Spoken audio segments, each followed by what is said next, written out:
Alright, guys and girls, ladies and gentlemen, this is jerningham here at ABC News. Russia. And it talks about Russia or something. Let's put it on. Put it on to that. Russia has claimed full control of Luhansk, one of the two regions of the Donbass at the heart of the war in Ukraine.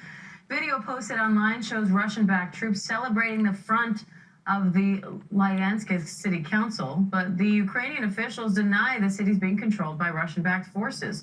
Tom Sufi Burge is in Kyiv, Ukraine, with more on this. Tom, what can you tell us about these developments in Luhansk and these sort of two different versions of the story that we're getting? Well, Diane, this is a marker, if you like, the fact that the Russians now have pretty much full control of Luhansk province. That's the northern half of the eastern Donbass. It's significant, and it's showing us really that the Russians are overwhelming the Ukrainians out in the east in that offensive right now. And we've spoken to two soldiers recently back from the front line, a US veteran and a Ukrainian soldier. And both of them have painted a picture really of the Ukrainians being outnumbered, being outgunned. The Russians, they say, had control of the skies there. The Ukrainians are just pinned down by constant barrage of artillery. And really now, Russia is setting its sights on the next big important cities in the eastern Donbass. Sloviansk is really the next city on their list, and we're already seeing and hearing from Ukrainian officials that that city is now being constantly shelled by the Russians, and the Russians look to be moving on again in the Donbass. Despite all that Western weaponry, it doesn't seem enough right now to halt the Russian advance. And Tom, over the weekend, Russian troops abandoned their positions on Snake Island off the coast of Odessa. How significant is that? Yeah, it's painful. It's pretty significant. It's a coup for the Ukrainians that they've effectively driven the Russians off that island. Importantly, it's worth noting that there's no evidence that the Ukrainians have actually been able to put their troops or their military hardware onto the island yet.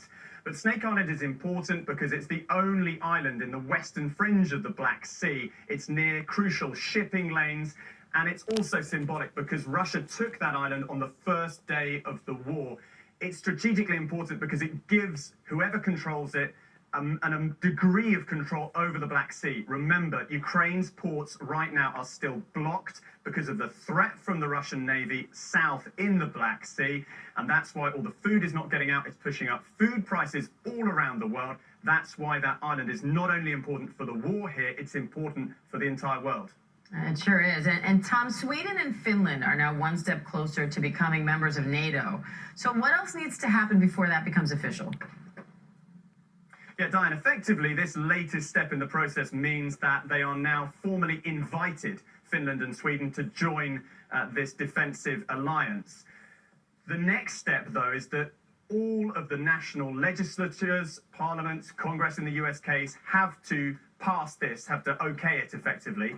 That will take months minimum. Normally it can take sort of 8 to 12 months. So we've still got a long way to go until Finland and Sweden are formally inside NATO. But the really important caveat here is that the US and the UK have both said that in the interim, while that process is ongoing, they will guarantee Finland and Sweden's security. Effectively, they're saying it's the same now during the process as if they're in the club. What's known as Article 5, the idea that one attack on one NATO member state would be an attack on the whole of NATO, and therefore they're guarding, I think, against the idea that Russia might make a move before these two nations are actually formally in the club. All right, Tom Sufi Burge for us in Ukraine. Thank you. Well, there we are. Hi, everyone. George Stephanopoulos here. Guys and girls, ladies and gentlemen, thank you for joining me, and I'll see you in the next one. Take it easy. Peace.